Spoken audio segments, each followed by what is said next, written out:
জনাব ফখরুল ইসলাম যেমন ইসলাম নন, জামাতে ইসলামী ইসলাম নন, তাহলে অন্তত এই সরকার দেশের সকল ইবতেদায়ী মাদ্রাসা সরকারিকরণ করে প্রমাণ করুক যে তারা ইসলাম বান্ধব সরকার।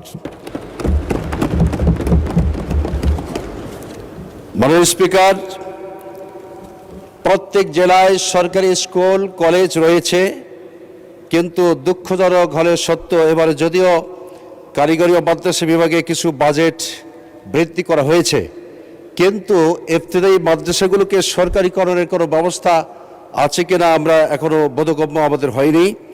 এবং আমরা আজকে এই মহান সংসদে দাঁড়িয়ে বলতে চাই, বাংলাদেশ মুসলিম অধ্যুষিত দেশ, এদেশের শতকরা 90 কিংবা 92% মুসলমান।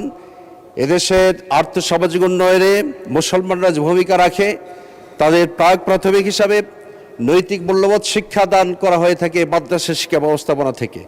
সুতরাং প্রত্যেকটি উপজেলায় একটি করে মাদ্রাসাকে সরকারিকরণ করার আমি প্রস্তাবনা পেশ করছি।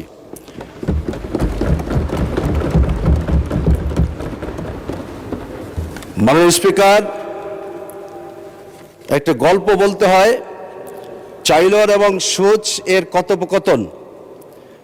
চাইলন সূচকে বলে যে তোমার পাছায় তো ফোঁটা, তুমি আবার বড় কথা বলো কিভাবে?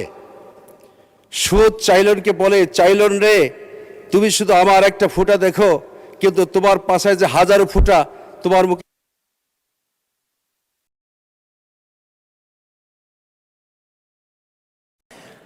ধন্যবাদ মাননীয় সদস্য। আচ্ছা, 2 মিনিট আরো বলেন। মাননীয় স্পিকার, আমি যেটা বলতে চেয়েছিলাম একটু উদাহরণস্বরূপ, চাইলন এবং সূচের কথোপকথন।